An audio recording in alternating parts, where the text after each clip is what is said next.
अरे योगिता, कितना शर्माओगी यार, तुम्हारा हाथ ही तो पकड़ा है मैंने सिर्फ। हाँ।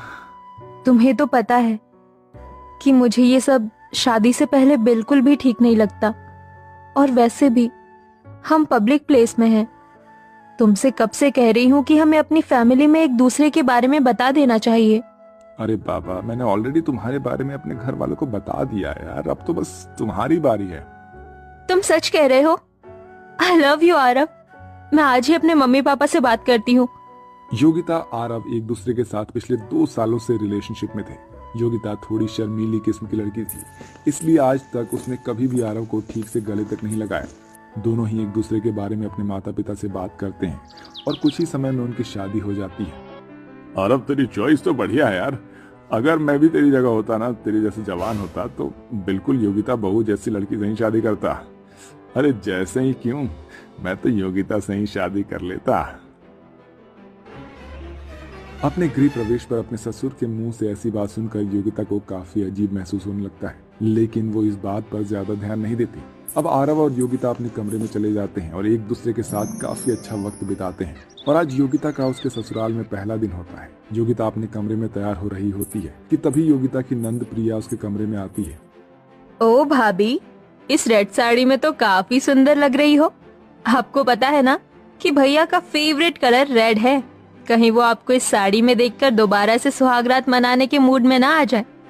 वैसे कैसी रही आपकी फर्स्ट नाइट? प्रिया, ये सब तुम कैसी बातें कर रही हो? मैं तुम्हारी भाभी हूँ, कोई सहेली तो नहीं। भाभी, ये तो बस नॉर्मल है। बताइए ना, क्या क्या किया आपने रात में? आने वाले कुछ समय में मेरी भी शादी हो जाएगी। आप क्या अपनी नंद को टिप्स नहीं देंगी? भगवान, ये कैसी ठरकी नंद मिली है मुझे।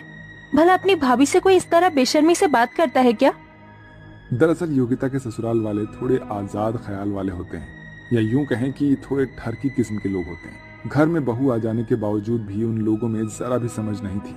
बच्चे तो बच्चे, घर के बड़े भी कुछ इसी किस्म के थे। आज तो कुछ ज्यादा ही काम था घर में। एक काम करती हूँ, थोड़ी देर आराम कर लेती हूँ।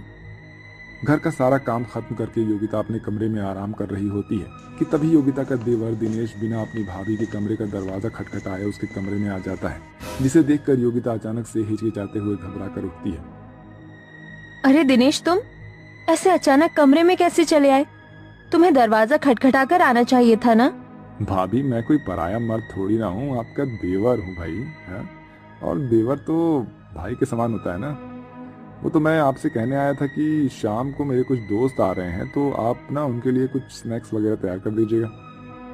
अपने ससुराल वालों की ऐसी हरकत योगिता को बिल्कुल भी पसंद नहीं आ रही होती है। ऐसे ही एक दिन, योगिता बहू, अब तो तुम्हारी शादी को काफी समय हो गया है, तो कब दादा दादी बना रही हो हमें?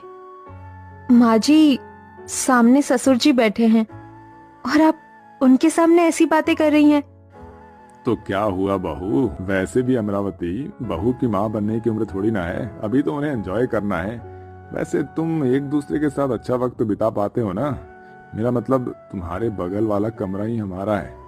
वैसे कल रात तो तुम्हारे कमरे से बहुत आवाजें आ रही थी, हैं? लगता है बहू बेटे में कुछ ज्यादा ही प्यार हो रहा है। अपने ससुर की ऐसी बातें सुनकर योगिता शर्म के मारे पानी पानी हो जाती है और भागती हुई अपने कमरे में चली जाती है। भगवान, ये कैसा ठरकी ससुराल मिला है मुझे। एक से एक ठरकी लोग हैं यहाँ पर। भला बहू से कोई ऐसी बात करता है? कहाँ फंस गई मैं इन लोगों के बीच में। आरव बिजनेस के सिलसिले में घर के बाहर ही रहता था, जिसके चलते योगिता आरव को इन चीजों के बारे में बता नहीं पाती थी। अरे योगिता बहू, कितनी बार कहा है तुझे कि ये सर पर घूंघट लेकर मत घुमा कर। हम मॉडर्न लोग हैं और हमारे यहाँ घूंघट वाली प्रथा नहीं है। हाँ हाँ, होगी भी क्यों। मॉडर्न के साथ साथ ये लोग ठरकी भी जो हैं। माँ जी, वो मुझे घूंघट में ही सही लगता है। बिना घूंघट के मुझे काफी अजीब लगेगा। एक बार तू ये घूंघट हटा कर तो देख, बहुत सुंदर लगेगा। अमरावती अपनी बेटी प्रिया के साथ योगिता को जबरदस्ती कमरे में ले जाती है और उससे साड़ी के बजाय एक वन पीस पहना देती है।